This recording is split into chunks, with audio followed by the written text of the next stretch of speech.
Amen. Veuillez bien vous asseoir, bien-aimés. J'aurais bien voulu serrer la main à tout le monde. Pouvez-vous me prêter votre main pour juste saluer votre voisin de gauche et de droite et le bénir pendant que nous célébrons la chef D. Alléluia. Que Dieu soit loué. J'honore tous les hommes de Dieu et tous les hommes d'État qui sont là, tous les serviteurs et servantes de Dieu. Et particulièrement, je vois de mes filles qui apparaît là, elle vient comme de nulle part. Mon ami, que Dieu vous bénisse, bienvenue. Et si vous êtes là aussi et qu'on n'a pas eu le temps de se serrer la main, recevez toute ma sympathie. Et je suis honoré de parler devant vous de la part du Seigneur. Est-ce que quelqu'un peut dire Amen? Amen. Quelle célébration! C'est terrible. Bien-aimés, nous allons partager la parole de Dieu dans ce grand thème. Tu n'auras pas à combattre dans cette affaire.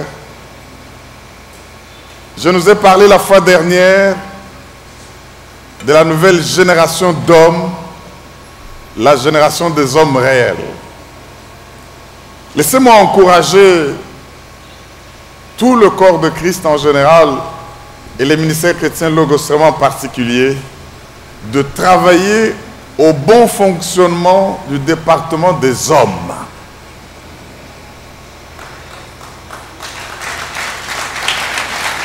Oui. Vous n'avez pas bien compris. Je dis ceci, j'encourage tout le corps de Christ et les extensions Logos en particulier. J'étais tenté d'appeler chaque pasteur et ces hommes adultes de se lever pour voir combien assistent. Mais je me suis dit, ça va embarrasser les gens. Mais le message que Dieu nous donne pendant cette célébration doit être perpétré et continué. Nous devons savoir comment servir les hommes. Ils ont une mission spéciale. Ils ont un destin de la part de Dieu. Et ils ont besoin de messages appropriés. On dit souvent que c'est les ministères, c'est les hommes les plus difficiles à entraîner. Mais s'ils viennent et trouvent qu'ils viennent perdre leur temps, comment voulez-vous que la fois prochaine ils viennent? Mais le message que Dieu nous donne, qui est synthétisé dans la chef D, c'est un message tel qu'une fois éclaté, les hommes courront pour venir l'entendre et servir Dieu dans les jardins où Dieu les a placés.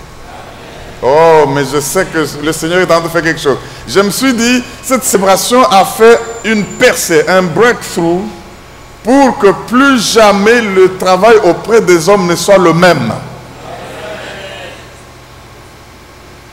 Et je sais que nous allons nous arranger avec les événements spéciaux pour que tout ce qu'on a dit ici, il y ait au moins une ou deux fois l'an les ateliers de gloire des hommes réels, où nous venons entendre et nous asseoir pour prendre des résolutions. Même si vous n'avez pas acclamé, mais Dieu acclame déjà au ciel lui-même. Parce que Dieu, quand quelque chose est bon, il regarde, il dit, c'est bon. Alléluia. Nous devons avoir un ou deux ateliers de gloire des hommes mâles pour parler, prendre des résolutions et agir en tant qu'homme. Est-ce qu'on peut dire Amen? Vous savez, dans la vie, nous sommes limités par trois choses. Je l'ai dit la fois passée, j'aimerais partir de là. Nous sommes limités par les connaissances que nous avons dans nos têtes. Ça nous limite ou ça nous ouvre les limites. Bien-aimés, la connaissance se convertit en pouvoir, comme la décision se convertit en énergie. Alors, ce que vous connaissez détermine les dimensions que vous pouvez atteindre. Deuxième chose qui nous limite dans la vie, nous sommes limités par la richesse de notre caractère. Si vous avez un caractère pauvre, cela va vous limiter dans la vie. Et si vous avez un caractère riche, vertueux, cela va vous ouvrir des portes que rien d'autre ne peut vous ouvrir. Et en venant écouter la parole de Dieu, nous travaillons notre caractère. Alléluia. C'est pour cela que, bien-aimés, ne cherchez pas à ce qu'on vous respecte si vous n'êtes pas respectable. Je dis ceci, ne cherchez pas à ce qu'on vous respecte si vous n'êtes pas respectable, et le respect est lié à la nature de votre caractère. Est-ce qu'on peut dire Amen? Nous sommes aussi limités par les principes sur lesquels nous bâtissons notre vie. Les principes sur lesquels nous bâtissons notre vie. Vous savez, la philosophie privée que vous avez en secret détermine vos performances en public. Ce que vous voyez un homme faire publiquement reflète ce qu'il a comme raisonnement et comme philosophie. Vous savez, mes frères et sœurs, le végétariat peut sortir en un instant, mais la grandeur est une question de longévité. Vous pouvez devenir star parce que vous avez juste sorti un clip qui a bougé les gens. Vous êtes connu partout et tout le monde veut vous voir et vous toucher. Mais cela peut durer juste quelque temps. Mais si vous voulez devenir grand, ça se fait sur le temps. Alors vous et moi, nous devons prendre une décision. Voulons-nous être vedettes dans un instant et disparaître comme une vapeur, ou bien nous voulons devenir grands dans la vie? Nous devons donc, mes frères et sœurs, vivre et travailler en fonction des idéaux. Il faut avoir un idéal que vous devez poursuivre. Le titre de mon message aujourd'hui, bien-aimés, est tiré d'un texte que nous allons d'abord lire et je vais vous le présenter après. 1 Roi, chapitre 2, lisons les 3 premiers versets. 1 Roi 2, le verset 1 à 3. Pendant que vous trouvez, j'aimerais bénir les hommes de Dieu qui nous ont parlé, parce qu'ils nous ont nourris, édifiés à tout point de vue. Et de temps en temps, je toucherai à l'un ou l'autre des messages que nous avons entendus tout le long de ces assises, de sorte que même ceux qui nous ont rejoints aujourd'hui en reçoivent quelque chose. Parce que nous avons utilisé des personnes, mais c'est le même esprit qui a parlé. Et c'est un même message qui nous a été donné, mais au travers de ces canaux que je bénis encore tous les orateurs. Je vous aime et vous respecte. Que Dieu vous bénisse. Est-ce qu'on ne peut pas acclamer pour ces hommes de Dieu? Alléluia. 1 Roi chapitre 2, versets 1 à 3. La Bible dit, David approchait du moment de sa mort et il donna ses ordres à Salomon, son fils. Il y a là un père qui parle à un fils. Le cœur d'un père qui se tourne au fils et le cœur du fils qui se tourne au père. Verset 2. Je m'en vais par le chemin de toute la terre. Fortifie-toi et sois un homme. Ça, c'est le titre de mon message. Fortifie-toi et sois un homme. Fortifie-toi et sois un homme. Observe les commandements de l'Éternel ton Dieu en marchant dans ses voies et en gardant ses lois, en marchant dans ses voies et en gardant ses lois, ses ordonnances, ses jugements et ses préceptes, selon ce qui est écrit dans la loi de Moïse, afin que tu réussisses dans tout ce que tu feras et partout où tu te trouveras, afin que tu réussisses dans tout ce que tu feras et partout où tu te trouveras, afin que tu réussisses dans tout ce que tu feras et partout sur la surface de la terre où tu te trouveras. Quelqu'un m'entend et dit Amen. Dis à ton voisin, fortifie-toi et sois un homme. Lisons un autre texte. 1 Samuel 4, 9. Ça, c'est maintenant les Philistins qui imitent David. 1 Samuel, chapitre 4, verset 9. J'y vais lentement pour que vous trouviez parce que je ne veux pas vous rater dans les révélations que Dieu va nous donner. 1 Samuel 4, verset 9. Fortifiez-vous et faites quoi? Soyez des hommes. Ça, c'est tiré de David. Mais c'est les Philistins. Philistins,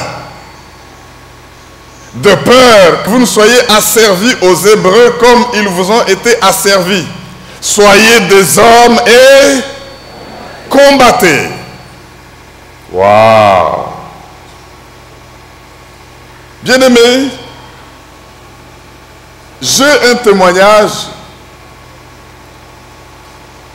d'une mère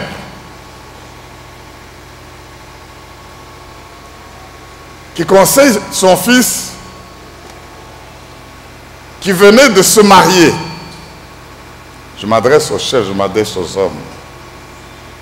Et cette mère dit à son fils, dans la première semaine de ton mariage, mon fils sort un peu avec les amis. S'il faut découcher, découche même un peu et rentre tard. Sinon, le jour où tu vas le faire à l'avenir, tu auras des problèmes avec ta femme. Il faut déjà l'y préparer. Et puis elle ajoute, mon fils, sois un homme. Et si tu lui expliques quelque chose, malgré l'amour que tu as pour elle et qu'elle blague un peu, une gifle, ça ne fera pas du mal. Elle ajoute, mon fils, sois un homme. Ne laisse pas ta femme porter le pantalon dans le mariage et toi le pagne. Et dans la chambre, quand tu vas dormir, dors devant et elle derrière. Et elle ajoute, mon fils, sois un homme. Et j'ai connu une mère. Son fils venait de se marier et la mère a vu que son fils aimant tellement sa femme, il commençait à s'endetter, à vivre des situations compliquées et tout était pratiquement pour la belle famille. Et cette mère appelle son fils pour lui parler et à la fin la mère ajoute, mon fils, sois un homme. Les Philistins disent, Philistins, soyez des hommes, sinon vous serez esclaves des Hébreux comme ils vous étaient assujettis et asservis. Soyez des hommes et faites quoi? Combattez.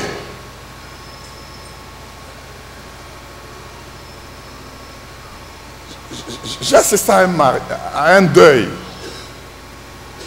où les gens pleuraient, et surtout les femmes. Et puis on a vu un grand papa respectueux qui a pleuré aux larmes. Et on lui a dit, mon frère, sois un homme, on ne pleure pas comme ça. Un homme ne pleure pas comme ça. Alors je me suis dit, mais un homme pleure comment? Et ils disent en rougissant les yeux seulement. Il pleure, vous le voyez en train de manger une dent, je ne sais pas si on mange les dents comme ça, et puis la voix ne sort pas, les yeux rougissent, et c'est ça être homme, pendant que les femmes crient, pleurent, culbutent et font tout cela. Et on dit, sois un homme. Je me suis posé la question de savoir, c'est quoi être un homme? Quand une mère, quand un frère, quand les membres d'une famille ou les amis disent à quelqu'un, prends courage, sois un homme,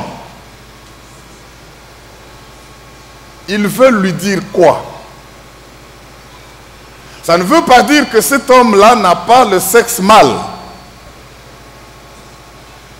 Il porte le pantalon, il a tout ce qu'on a pour être un homme, un mâle.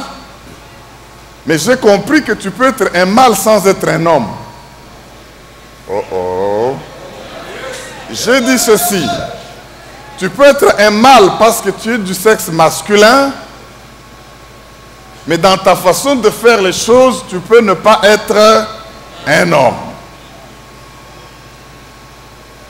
Bien-aimés dans le Seigneur, nous voudrions ici comprendre qu'est-ce que David disait à son fils Salomon, qu'est-ce que les Philistins s'entredisaient pour dire sinon vous serez esclaves. Est-ce que c'est en opposition aux femmes?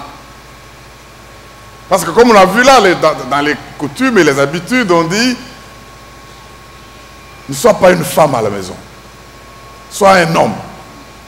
Oh, il agit comme une femme, il agit comme... Est-ce que ceci est en rapport avec le gender ou c'est en rapport avec un certain état? Je sais que le Seigneur va nous aider parce que nous devons devenir des hommes. Alléluia. Dis avec moi, Lingala Zala Mobali.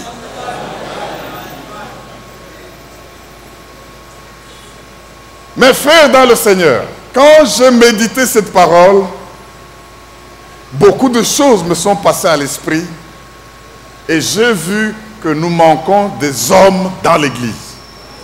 Ils sont à compter du bout des doigts. Les gens qui ont des pantalons, nous en avons beaucoup. Mais les hommes, Dieu veut en susciter maintenant. Vous savez, comme je dis que je toucherai au message, nous avons été bénis. Après que j'ai prêché le mardi, le prof Constantin est passé. J'ai vu des gens me suivre. Papa, est-ce que si moi aussi je ne deviens pas un jour rabbin, comme on va le faire au prof en mois d'octobre, je n'irai pas au ciel? Moi j'ai dit, sois un homme. On ne va pas au ciel parce qu'on est devenu rabbin ou parce qu'on a prononcé Moshe ou quoi. Tu ne sauras pas prononcer tous les noms en hébreu d'abord, ça je te garantis. Et le pasteur Jerry passant ici, il dit, j'ai vu le nom de Jésus, même si on n'a pas dit Hoshua, Mahashia, les démons fuient parce qu'ils connaissent ce nom-là. Dis à ton voisin spirituel. Si tu peux le prononcer en hébreu, fais-le. Mais si tu n'es pas mutant, on nous a dit qu'un mutant ne rentre pas dans l'état initial. Il faut que dès que tu es devenu enfant de Dieu, ne quitte pas le christianisme pour aller dans le judaïsme. Parce que toi, étant d'origine païenne, tu risques de ne pas aller au ciel parce que tu as renié le christianisme. Mais si tu comprends ces choses, tu passes par toutes ces moules, toutes ces matrices-là de l'eau. Moïse est sorti des eaux, n'est-ce pas? Comme un embryon qui sort du placenta. Oh my God. Tu passes dans le moule de feu et au crâne là-bas. Laissez-moi vous dire ceci. Dieu m'a dit de dire au peuple de Dieu, il faut être des hommes.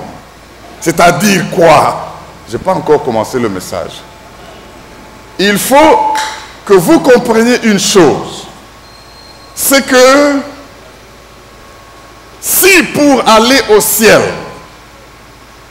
nous devions avoir des critères intellectuels, des critères de race, des critères de rang social, nous ne sommes pas égaux dans ce domaine-là et il y a des gens qui n'iraient pas au ciel. Dis amen, j'ajoute quelque chose. Mais Dieu nous juge dans le dénominateur commun, qui est le dénominateur commun de la foi. Tu crois, tu vas au ciel. Et la Bible dit, il n'y a ni juif, ni grec, ni homme libre, ni esclave, ni homme, ni femme, pour vous tous qui êtes en Jésus-Christ. Voilà le seul critère pour être sauvé. Et je veux que vous acclamiez la roi des rois. Alléluia. J'ai la foi. J'ai la foi en Jésus-Christ. Aide-moi à dire à ton voisin, même si c'est une femme, dis-lui, sois un homme.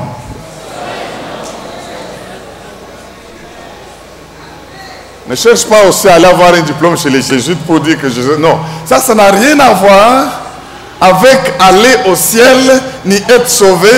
Même si tu n'as jamais été en Israël comme le pasteur Jerry, dès que tu meurs aujourd'hui et que tu as donné ta vie à Jésus-Christ, tu iras au ciel et les anges t'attendent. Est-ce que quelqu'un peut dire yes? Aidez-moi une minute à acclamer Jésus. Alléluia. Gloire à l'agneau de Dieu.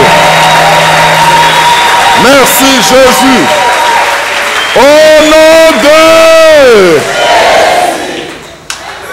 Veuillez vous asseoir mes frères et sœurs. Quant à la prospérité dont le docteur Jean-Pierre nous a parlé, accroche-toi à Dieu et aie ces piliers-là. Mais si tu ne l'as pas, comme ces riches qui craignaient Dieu et dont les enfants devenaient les esclaves des créanciers, c'est ton affaire. Mais je crois qu'avec une expectative armée, oh mon Dieu, Dieu fera toujours quelque chose pour que tu deviennes ce qu'il a dit que tu deviens, mais il faut travailler ton caractère pour être intègre, pour être loyal, et pour que quand vous allez mettre ces paroles en application, vous voyez la main de Dieu sur vous. Quelqu'un m'entend et dit Amen. Amen. Crie avec moi, sois un homme. Sois un homme. Mais qu'est-ce que c'est que être un homme? Vous savez, mes frères et sœurs, on nous a parlé du jardin. J'aime ce message. Bishop, que Dieu vous bénisse. Le jardin. Est-ce qu'il y a des hommes jardins ici? Mais laissez-moi vous dire une chose. Nous avons parlé de l'imagerie la fois passée. Dieu nous a créés, Genèse 1 nous dit, à son image. Donc, nous aussi, si nous rentrons à l'initiale, nous sommes créés à l'image de Dieu. Christ est l'image du Dieu invisible.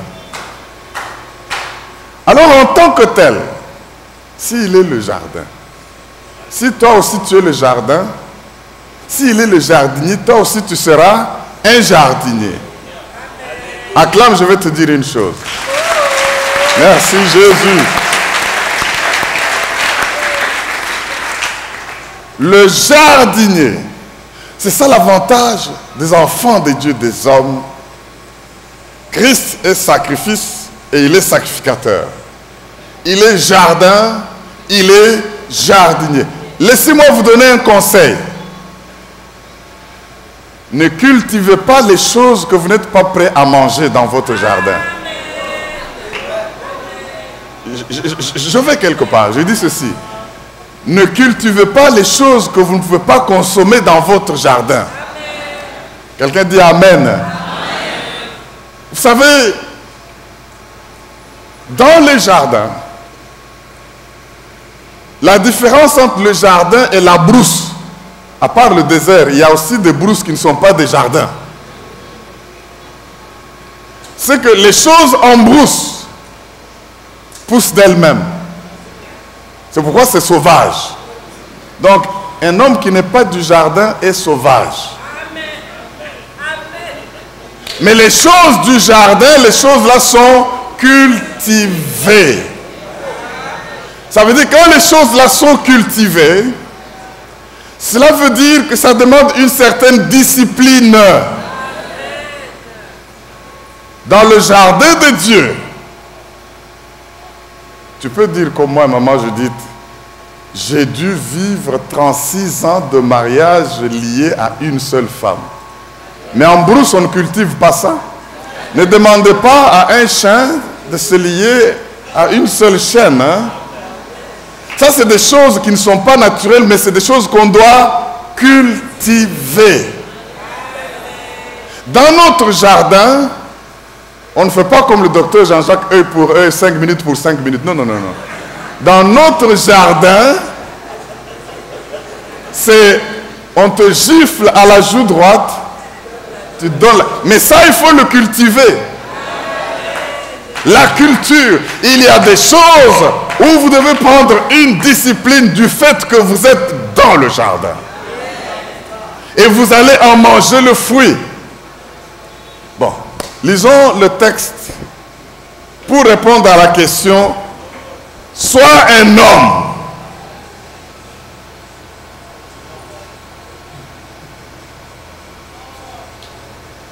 J'aimerais qu'on ait dans 1 Jean, chapitre 2. Nous avons vu l'homme selon nos coutumes, l'homme selon David, l'homme selon les Philistins. Mais quel est l'homme selon Dieu pour l'Église? 1 Jean, chapitre 2, versets 12 à 17. Suivez bien de près, mes frères et sœurs, c'est important, mais c'est des choses que même dans les ateliers de gloire et dans les départements des hommes adultes, on doit développer. J'insiste là-dessus parce que nous devons cultiver des choses. 1 Jean 2, 12 à 17, la Bible dit ceci. Je vous écris, petits enfants, parce que vos péchés vous sont pardonnés à cause de son nom. Je vous écris, Père, parce que vous avez connu celui qui est dès le commencement.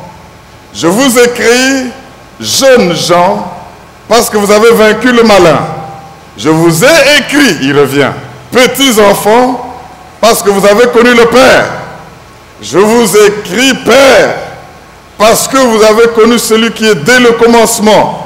Je vous ai écrit, jeunes gens, parce que vous êtes forts, et que la parole de Dieu demeure en vous, et que vous avez vaincu le malin. N'aimez pas le monde, ni les choses qui sont dans le monde. Si quelqu'un aime le monde, l'amour du Père n'est point en lui, car tout ce qui est dans le monde, la convoitise de la chair, la convoitise des yeux et l'orgueil de la vie, ne vient point du Père, mais vient du monde. Et le monde passe et sa convoitise aussi, mais c'est lui qui fait la volonté de Dieu demeure éternellement. Quand vous lisez ce texte avec un peu plus d'attention, vous verrez que l'apôtre Jean classe tous ceux qui sont dans l'Église en 3 catégories. Petits enfants, jeunes et pères. Il écrit aux petits enfants avec un mot aux petits enfants. Il écrit au père avec un mot au père. Il écrit aux jeunes avec un mot aux jeunes. Je voudrais que nous comprenions que si vous regardez ces 3 catégories dans l'Église, et c'est même pour cela que dans notre Église, nous avons les codimes, nous avons la jeunesse et nous avons les hommes. C'est parce que Dieu nous a déjà montré, et c'est ce qui est manifesté ici, que nous trouvons ces 3 catégories parmi les hommes dans la maison de Dieu. Donc parmi les croyants, il y a les petits-enfants, pas nécessairement en âge, mais par rapport aussi à leur durée dans la conversion, dans la foi. Nous trouvons des jeunes, nous trouvons des pères, et il faut que le cœur des uns soit retourné aux autres par la manière dont les enseignements et le cadre leur sont donnés. Tous ont la vie de Christ, mais tous n'ont pas la même maturité. Tous ont la vie de Christ, petits enfants, jeunes et pères. ont la vie de Christ, mais n'ont pas la même maturité. Comme dans la nature bien-aimée, dans la vie chrétienne, il y a une période et un processus de croissance après la conversion. C'est ce processus de croissance après la conversion qui nous fait passer de petits enfants. Donc il y a des gens barbus, mais parce qu'ils viennent de donner leur vie à Christ aujourd'hui, ce sont des petits enfants. Oh mon Dieu. Ce qui caractérise un enfant, c'est quoi? Un enfant n'est pas autonome. Un enfant dépend d'autres personnes pour satisfaire la plupart de ses besoins. Un enfant. Et c'est pour cela que vous voyez que quand un enfant vient au monde, on vous dit, on vous conseille à la maternité, chère maman, de le soumettre au moins pendant 6 mois au lait maternel. Pourquoi? Parce que c'est ce que vous mangez, vous, en tant qu'adulte. Votre organisme le transforme et le met dans le lait maternel. Et quand l'enfant boit le lait maternel, il y boit et il y mange les chenilles que vous avez mangées, les makelele que vous avez consommés, les mankelena que vous avez broutés, les matam, tout cela, mais il dépend de ce que vous mangez. Vous attrapez la diarrhée, l'enfant attrape la diarrhée. Parce que sa nourriture et sa nutrition dépend de ce dont vous vous nourrissez. Est-ce que quelqu'un peut dire Amen? Dans le domaine spirituel aussi, un petit enfant a besoin d'un adulte pour le nourrir de la parole de Dieu. Pour la lui expliquer. C'est une façon de transformer la nourriture comme la maman qui transforme la nourriture et trouve du lait à donner à son bébé. Alléluia. On ne demande qu'une chose aux enfants, c'est de bien absorber la nourriture qui est ainsi mise à leur portée. Mais cette période, mes frères et sœurs, d'enfants, n'a qu'un temps. Vous ne restez pas enfant tous les jours. Vous devez croître. Et si vous êtes kwashorkoré, on va trouver des spécialistes pour vous aider à croître normalement. Quelqu'un peut-il dire Amen? Bien-aimés, c'est pour cela que l'enseignement dans l'Église, l'éducation chrétienne, doit tendre à ce que tous les nouveau-nés, comme nous en avons eu toute cette semaine, chaque jour, dans la foi, que des chrétiens adultes puissent s'en occuper et leur donner la nourriture que eux, parce qu'ils sont adultes, reçoivent directement de Dieu. Donc, un chrétien adulte, à l'opposé de l'enfant, c'est qui? C'est ça un homme. Soit un homme. Ça commence à venir, n'est-ce pas? C'est des personnes qui entretiennent une relation personnelle avec Dieu. C'est des personnes qui, par la Bible et par la prière, reçoivent les instructions directement de Dieu, reçoivent les encouragements, reçoivent la sagesse dont ils ont besoin pour vivre. Ça, c'est les adultes. Mais les enfants ne peuvent pas faire cela. C'est pour cela que vous voyez David qui dit, parce qu'il commençait à mourir, il dit à Salomon qui allait prendre l'autorité du royaume, sois un homme, fortifie-toi. Et il lui dit, suis les paroles, les instructions reçues de Moïse pour plaire à Dieu. C'est alors que tu vas réussir partout où tu seras et en tout temps. Donc, sois un homme pour que, afin que tu prennes des actions, tu n'écoutes pas nécessairement ce qui vient de qui à gauche ou à droite, mais que tu sois à mesure. Après avoir tout entendu, toi-même étant adulte, c'est comme si tu mangeais un poisson avec des arêtes, tu sais rejeter les arêtes, garder ce qui est cher et prendre ce dont tu as besoin pour ta nourriture. Est-ce que quelqu'un me dit Amen? Amen. Donc mes frères dans le Seigneur, il est question qu'on soit des hommes. C'est-à-dire nous pouvons tout entendre, nous pouvons tout recevoir comme nourriture avec des épines, avec des os, avec de ceci. Nous ne pouvons pas seulement attendre le lait qu'on a déjà préparé pour nous, mais nous sélectionnons ce qu'il nous faut et nous le comparons parce que nous sommes dans la présence de Dieu et nous avons la sagesse pour agir. Si quelqu'un m'entend et dit Amen. C'est pour cela que David fortifiait son fils et lui disait, fortifie-toi et sois un homme. En d'autres termes, qu'est-ce que David voulait dire à Salomon? Ne dépends pas trop des conseils des autres. Décide toi-même ce que tu dois faire, mais en te référant avec comme recours unique et suprême à la volonté de l'Éternel, telle qu'elle est révélée dans sa loi. Donc tu as besoin de la Bible, tu as besoin de comprendre la parole de Dieu, tu as besoin d'écouter des messages comme maintenant, de sorte que maintenant, toi seul, en tant qu'homme, tu discernes, tu écartes ce qu'il faut écarter, tu retiens ce qui te nourrit et tu deviens conforme à la volonté de Dieu. Est-ce que quelqu'un peut dire Amen? C'est cette même consigne que Paul donne aux Corinthiens. Lisez avec moi 1 Corinthiens chapitre 16, verset 13. 1 Corinthiens 16, 13. Si quelqu'un trouve, il dit Amen. 1 Corinthiens 16, 13. Écoutez, quel conseil Paul donne aux Corinthiens. Je veux que ce conseil soit nôtre aujourd'hui, à nous tous, peuple de Dieu. Il dit ceci: veillez, demeurez ferme dans la foi, soyez des hommes, fortifiez-vous.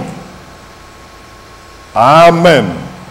La parole vivante dit ceci: soyez vigilants, demeurez ferme dans la foi, montrez-vous viril, faites preuve de courage et d'énergie, croissez en force. Mes frères et sœurs, comportez-vous en homme. Ça, c'est une invitation à se prendre en charge. Sois un homme, que ce soit David, que ce soit Paul qui parle aux Corinthiens, il veut lui dire, il faut avoir des conseils, il faut écouter des choses, mais il faut surtout s'accrocher à la volonté de Dieu et se prendre en charge. Parce qu'un enfant est nourri, on fait tout pour lui. Mais un homme ne doit pas attendre à ce qu'on fasse tout pour lui. Il sait se prendre en charge. En fait, le texte que Paul, nous lisons maintenant là de Paul, il devait laisser appeler Apollos à venir pour entretenir un peu les Corinthiens pendant un temps avec des enseignements, avec un soutien, avec des counseling. Mais Apollos n'a pas trouvé l'opportunité de venir. Mais Paul devait voyager et laisser l'église sans qu'il n'y ait ni lui pour l'encadrer, ni Apollos qu'il avait voulu pour venir faire la relève, pour la fortifier et augmenter un peu la barre du niveau de connaissance. Et alors, devant les laisser comme ça, Paul dit aux Corinthiens, veillez. C'est-à-dire, restez en état d'alerte. Veillez. Il y a des moments où des fausses doctrines pouvaient venir. À Corinthe surtout. Alors, il dit, veillez. Vous avez reçu la doctrine. Alors, il dit, tenez ferme dans la foi. Veillez. Tenez ferme dans la foi, c'est-à-dire dans cette doctrine, dans cette parole que je vous ai donnée. Même si Apollos ne vient pas, même si moi-même je ne viens pas, soyez des hommes. Prenez-vous en charge, sachez distinguer la parole de Dieu. Ne vous attendez pas seulement à une nourriture qui vous est préparée et tout fait. Soyez des hommes. Mes frères dans le Seigneur, cela est très important. Ne soyez pas des enfants quant au jugement et avancez auprès de notre Dieu. C'est pour cela que j'aimerais dire, mes frères et sœurs, soyons des hommes. Église, soyons des hommes. Dites avec moi, soyons des hommes. Vous savez, j'aimerais faire une affirmation. Dans chaque homme adulte, il y a un petit enfant qui l'y a précédé dans la vie.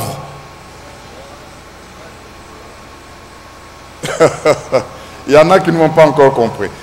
Dans chaque homme adulte tel que vous êtes là, il y a un petit enfant qui vous a précédé dans la vie. Et alors, très souvent, on se déconnecte difficilement de ce qui est de l'enfant pour devenir adulte. La mutation, le changement n'est pas facile. Il y a des choses qui nous collent, qu'on a aimées depuis qu'on est enfant, on ne fait que le vivre. Même une certaine façon de réfléchir. Mais nous courons, bien aimés, le désastre d'emporter avec nous les choses de l'enfant dans la vie adulte. Et cela peut affecter nos relations. Si vous voulez, mes frères dans le Seigneur, vous ne pouvez pas faire d'un homme un homme si vous ne réussissez pas à le sévrer de ce qui est de l'enfant en lui. Parce que dans chacun, il y a toujours de ces petites choses-là, depuis qu'il était enfant, quand il se retrouve aujourd'hui, à part l'apparence physique, à part tout, mais tout ce qui était de l'enfant, il y a certaines choses qui le collent jusqu'aujourd'hui. Mais il faut faire comme Paul le dit. Quand j'étais enfant, je parlais comme un enfant. Je raisonnais comme un enfant. Je pensais comme un enfant. Mais une fois que je suis devenu mature, adulte, homme, j'ai cessé, j'ai abandonné tout ce que j'avais d'enfant. C'est cela devenir un homme.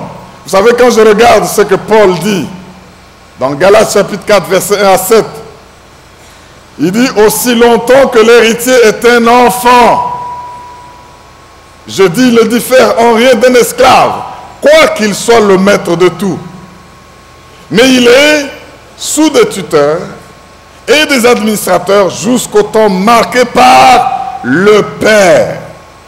Nous aussi, de la même manière, lorsque nous étions enfants, nous étions sous l'esclavage des rudiments du monde. Mais lorsque les temps ont été accomplis, Dieu a envoyé son Fils, né d'une femme, né sous la loi, afin qu'il rachetât ceux qui étaient sous la loi, afin que nous réussissions l'adoption. Et parce que vous êtes fils, Dieu a envoyé dans nos cœurs l'esprit de ton Fils, lequel crie « Abba, Père ». Ainsi, tu n'es plus esclave, mais fils. Et si tu es fils, tu es aussi héritier de la grâce de Dieu. Bien-aimés dans le Seigneur, ceci est un appel à changer d'état, d'esprit, de la manière d'aborder les choses que Dieu nous donne afin d'accomplir les missions que Dieu nous a données. C'est pour dire quoi? Un homme, c'est quelqu'un qui sait accomplir sa mission spécifique que Dieu lui a donnée avec maturité spirituelle en Christ, avec bon sens et avec bravoure, étant souverainement choisi par Dieu. Oh mon Dieu. Sois un homme, c'est-à-dire, tu as une mission à accomplir, fais-le avec maturité spirituelle en Christ, fais-le avec bon sens, fais-le avec bravoure, sinon on va te rendre esclave. Les Philistins se disent, si vous ne vous montrez pas brave et si vous n'êtes pas des hommes, on va vous faire esclave par ces Hébreux. Donc, un homme, en d'autres termes, c'est quelqu'un qu'on ne peut pas asservir par un autre. Un homme, c'est quelqu'un qui ne peut pas devenir esclave d'un autre. Vous savez, chers hommes, laissez-moi vous dire ceci. Soyez des hommes, même dans la maison.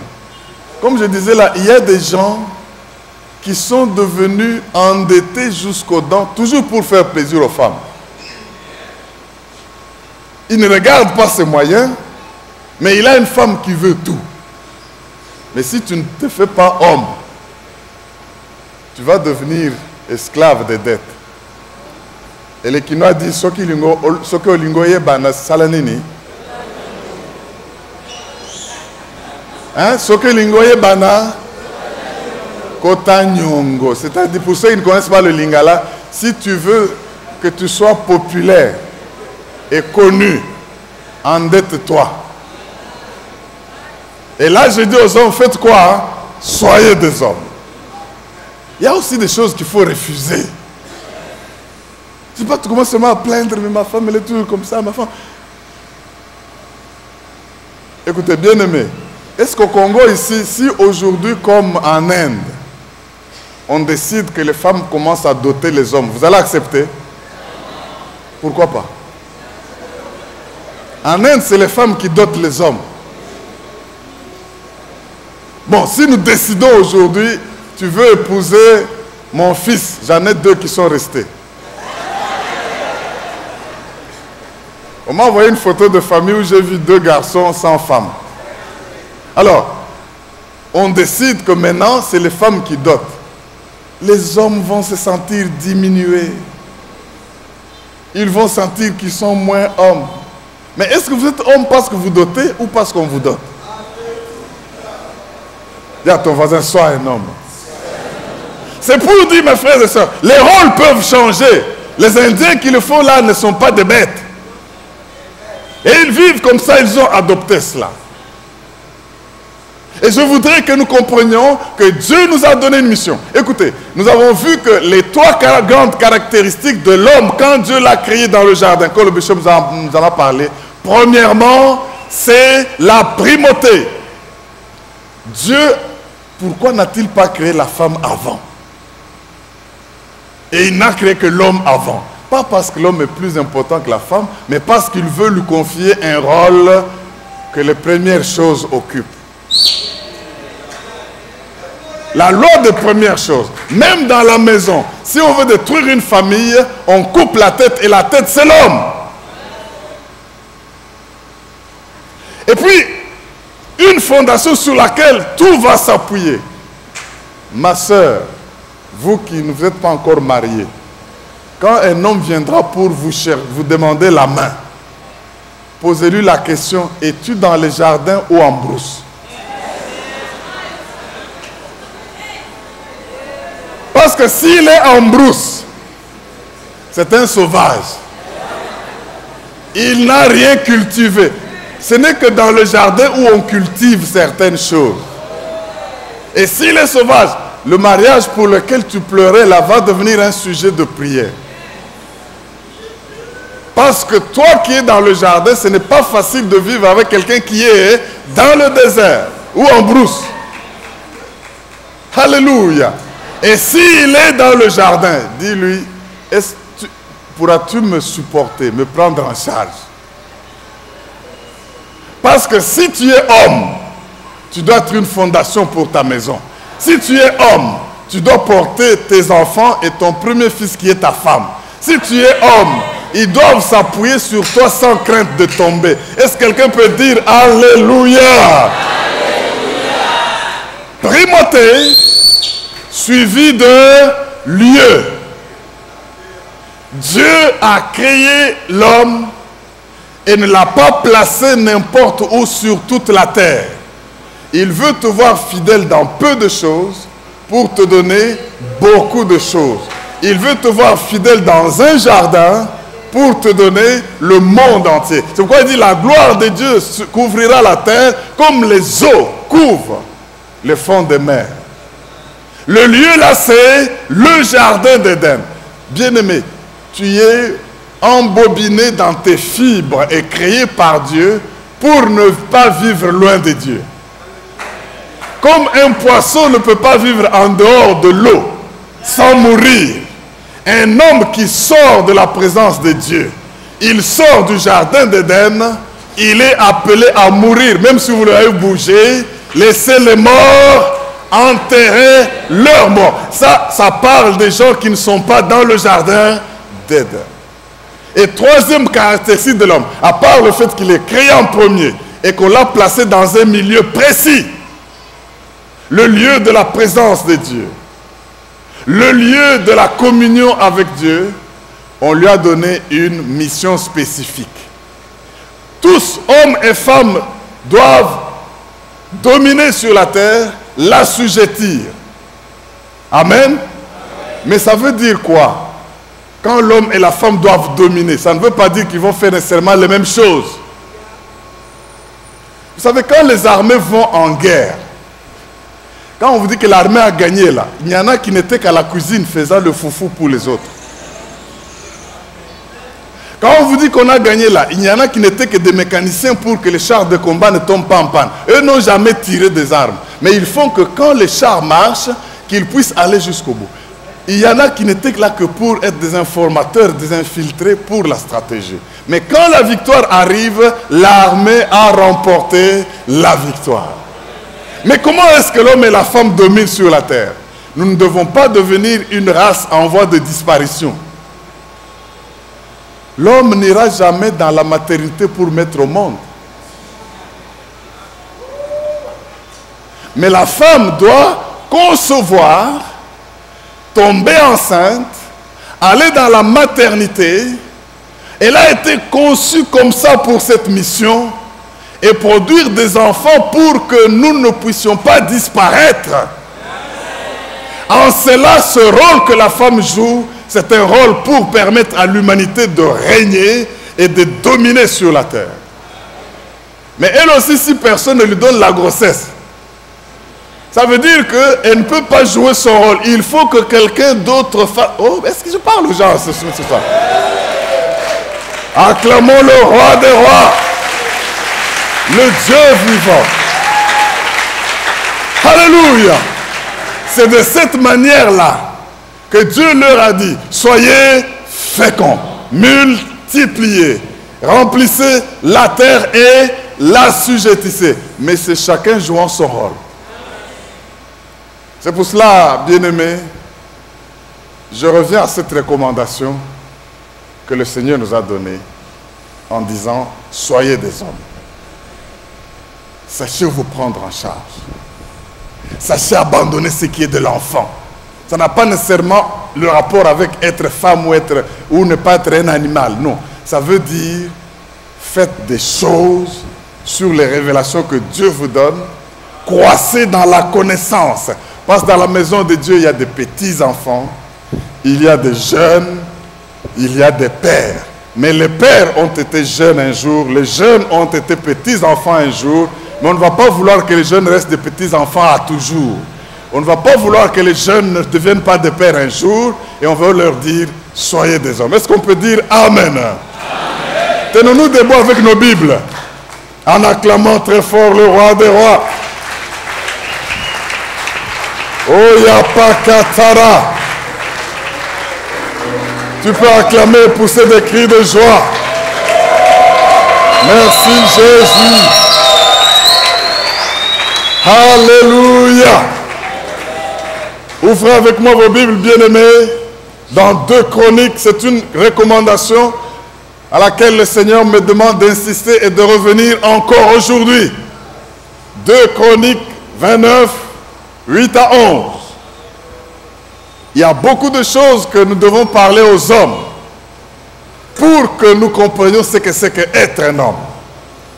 2 Chroniques 29, verset 11. La Bible dit, maintenant, mes fils, 2 Chroniques 8, 11, cessez d'être négligents, car vous avez été choisis par l'Éternel pour vous tenir à son service devant lui. Ça, c'est dans le jardin. Et une fois que vous êtes à son service dans le jardin, où il vous a choisi, pour être de ses serviteurs et pour lui offrir des parfums. J'aime lire ce passage en revenant au verset 8 pour aller jusqu'au verset 11, de manière à ce qu'on comprenne pourquoi est-ce qu'on demande à ces gens de ne pas être négligents. 2 Chroniques 29, 8 à 11. Aussi la colère de l'Éternel a été sur Juda et sur Jérusalem. Il les a livrés au trouble, à la désolation et à la moquerie, comme vous le voyez de vos yeux.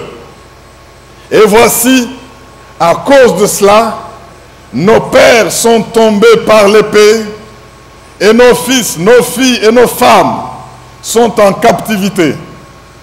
J'ai l'intention donc de faire alliance avec l'Éternel, le Dieu d'Israël, le Dieu de Logos-Réma, pour que son ardeur colère se détourne de nous.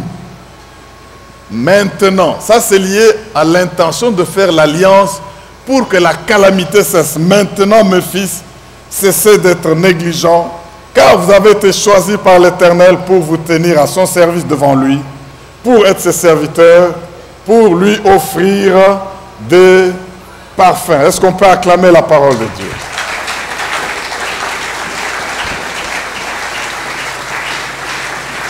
Est-ce qu'on ne peut pas acclamer mieux que cela? Alléluia!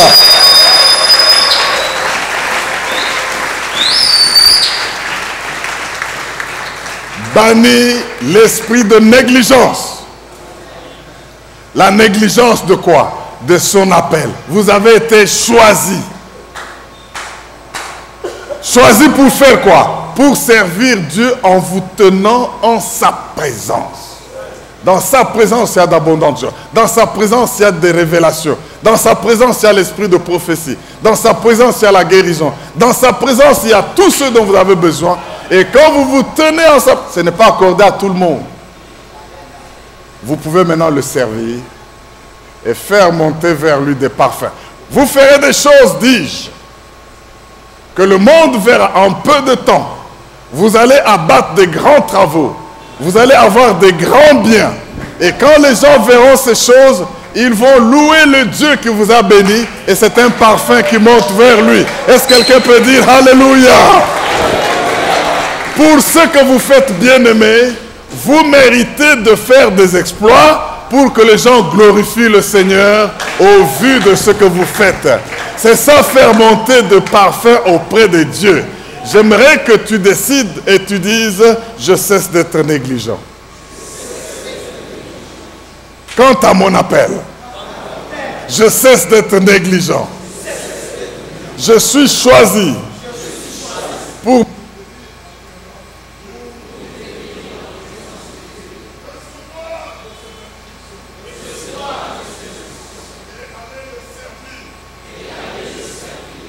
Je reçois cette grâce.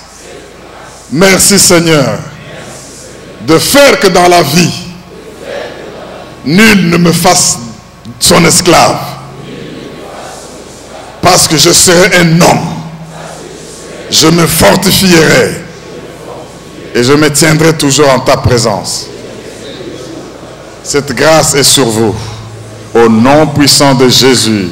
Que ceux qui se sentent hommes acclament très fort le roi. Pousse des cris de joie. Si tu es homme, pousse des cris de joie. Soyez des hommes. Soyez des hommes. Je dis soyez des hommes. Que nul ne vous a servi. Soyez des hommes. Saluez 3-4 personnes. Dis-leur, sois un homme et fortifie-toi. Sois un homme et fortifie-toi. Il ne faut pas que tu sois un marchepied des gens dans la société.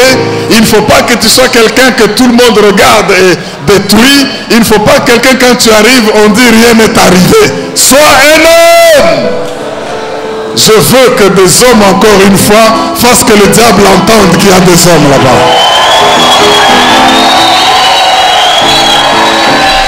Alléluia.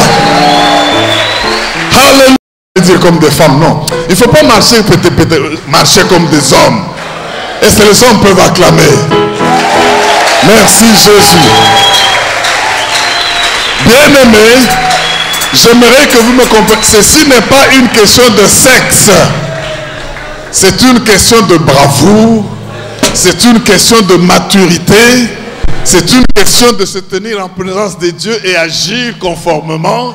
Et c'est une question d'agir. Et le Seigneur dit, fortifiez-vous et soyez des hommes.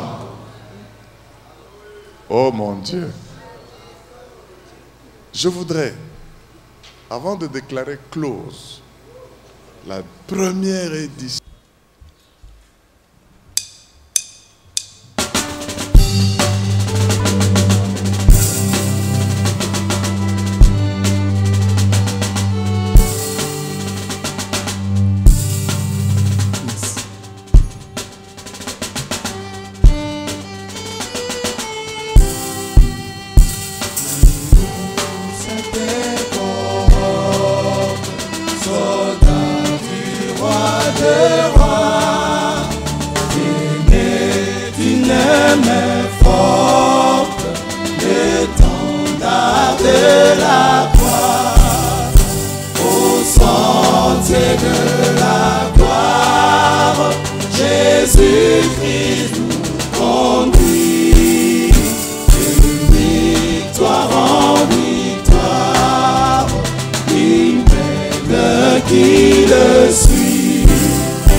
À genoux.